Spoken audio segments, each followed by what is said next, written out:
Dear learners, welcome to week 2 module of Cloud Computing for Beginners, online TCE MOOC course. Myself, C. Sandhya, working as an assistant professor in the Department of IT, TCE.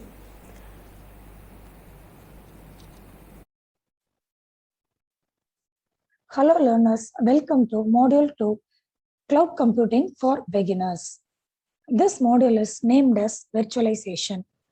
In this module, we are going to study about basic concepts of virtualization in cloud environment, storage virtualization, and network virtualization. First, we have to know about what is virtualization. So this figure has three basic parts: physical hardware, which is called to be as an bare metal, hypervisor, and VM is nothing but virtual machine. So virtualization is nothing but it is a process of creating multiple VMs from one physical hardware box. Otherwise, we can call it as bare metal. Each machine works independently from each other and have their own operating system. Each VM has CPU, storage, and network. In this figure, we are seeing the components to be as VMs, hypervisor, and we are having some physical hardware resources at the bottom layer. So this snippet explains how virtualization is present in the environment and how it is going to work. A software component called hypervisor is installed on the physical machine.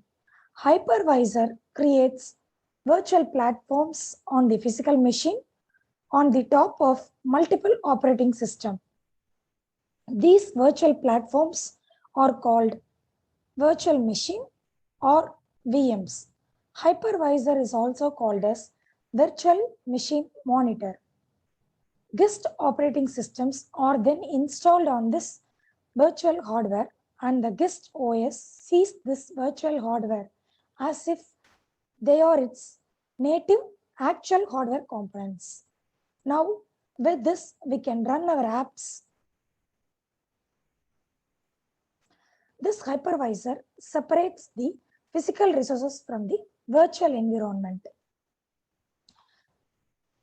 When to virtualize and why to virtualize? Whenever we are talking about this virtualization, it is going to be a very big solution for business enterprise. The key is when to virtualize. There are four situations when a business or a corporate will virtualize. If they are relying on technology. Basically, if your company needs some technology to operate, virtualize. This particular technology named as virtualization can help you to reduce the overall operational cost. Next, if the company exceeds more than 20 employees, this situation is mandatory. With more than 20 employees, traditional servers are not possible or not enough to cater our needs. Then third is, while virtualization is meant to reduce cost, some modern technology requires an initial investment. The cost of virtualizing our environment can be higher for smaller business to implement. But whenever we are implementing this technology inside our enterprise, we can see some efficiency at higher edge. Then if we want space, we want to virtualize. Certain business operators throw away a big chunk of their memory on an extra room to house large server racks, BIOS, or even IT personnel to maintain. The issue here is the cost of maintenance as well as limited office space.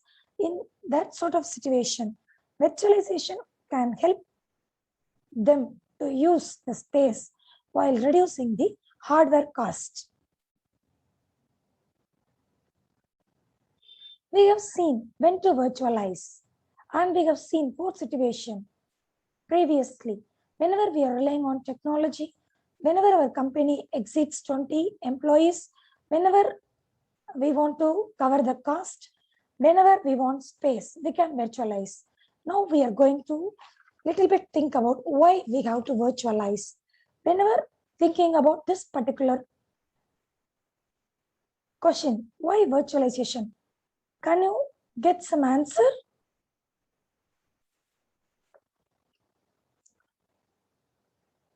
Virtualization software allows multiple OS and applications to run on the same server. And as a result, it is going to lower our cost and increase the efficiency of companies' existing hardware. That is the main essence of why we are going for virtualization. It is a fundamental technology that powers cloud computing as well.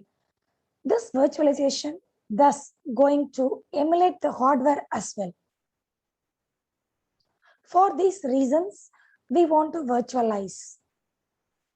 Next is benefits of virtualization. Whenever talking about benefits, there are n number of benefits for virtualization. These 5 are mandatory benefits which covers up all. Resource optimization is one among. We can create multiple virtual, unused, unutilized hardware without need to buy new hardware. Thus, we can optimize our existing resources. It helps in software development as it offers isolated and independent test environment. Each machine is independent and can be isolated from others. Thus, we can boldly states this will be highly optimal in terms of resource. Next is consolidation. If an organization have multiple application running on multiple hardware, we can consolidate into single machine and we can create multiple VMs to host those applications.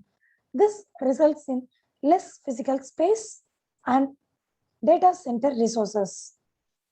The next benefit is maximizing uptime.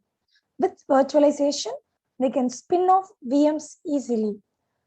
We can recover if there is any sort of disastrous. The elasticity can be improvised. The guaranteed uptime can be provided for the application. Reconfiguration of all the resources without impacting the user's load can be done. The next is we can ease the migration of workload. That is, we can move the VMs from one physical box to another box, regardless of their differences in hardware configuration. Thus, we can increase reliability and availability. Next is we can protect the investment in legacy environment. We can run the old software on new hardware. We can create similar type of VMs compared to old hardware on the new hardware and run the application from it. Next is need for virtualization. So whenever we are thinking about this virtualization, it is far more essential in an enterprise. The need is whenever we are using virtualization, we can enhance the performance. We can limit the usage of resources inside the environment. We can go with shorter spaces. The environment will be more eco-friendly. Administrative costs can be reduced. While talking about enhanced performance, most of the systems have sufficient resources which can host a VM manager and can perform as a VM with acceptable performance so that it can enhance as per the user demand. When relating with resources, the limited use of the resources leads to underutilization of hardware on software resources. As all PCs of the user are sufficiently capable to fulfill their regular computational needs. That's why many of the computer are often used continuously without any interruption. The efficiency of IT infrastructure could increase by using these resources after hours for other purposes also. The environment is possible to attain this sort of virtualization. Next is space. The regular requirement for additional capacity, whether memory or computing power or data center, rise rapidly nowadays. Companies like Google and Amazon develop their infrastructure by building data center as per their needs. Mostly enterprises unable to pay to build such data centers accommodate additional resource capacity as per demand. Then next need is eco-friendliness. Whenever we are going to initiate some sort of eco-friendliness inside our environment, we can go with this sort of virtualized technology. Corporates are actively seeking for various methods to minimize their expenditure on power, which is consumed by their systems. Data centers are main power consumers. Therefore, server consolidation drops the power consumed and cooling impact by having fall in number of servers. Thus, environment can promote eco-friendliness. In terms of cost, virtualization decreases the number of required services for a given workload. Hence, it reduces the cost of administrative employees as well. So, these are all the needs.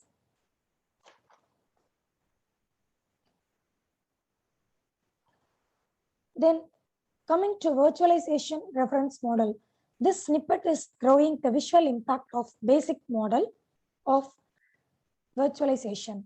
When we're talking about virtualization reference model, there are basically three layers: guest, virtualization layer, and host.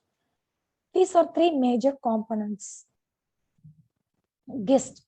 This particular layer represent the system component that interact with the virtualization layer rather than with the host directly.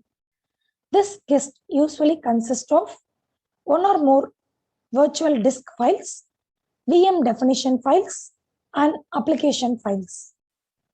Next is virtualization layer, which is present at the intermediate portion of guest and host. This layer is responsible for recreating the same or different environment where the guest will operate. It is an additional abstraction layer between network and storage hardware. This helps to reduce a single OS per machine, which can be very inflexible compared to the usage of virtualization. So, this is responsible for again recreating the same or different environment where the guest will operate. Next is host. This represents the original environment where the guest is supposed to be managed. Each guest runs on the host using shared resources denoted to it by the host. This is a snippet which shows an impact of traditional architecture versus virtual architecture. In traditional, we are not going to have any sort of virtualization layer. But in virtual architecture, we are going to have the virtualization layer, which holds a software component named as hypervisor. This separates physical resources from virtual environment. This hypervisor take your physical resources and divide them so that the virtual environment can be used. Resources are partitioned as per the need from the physical environment to many VMs. User can interact with and run computation within the VMs. The VMs functions as single data file. So this is the difference between traditional architecture and virtual architecture.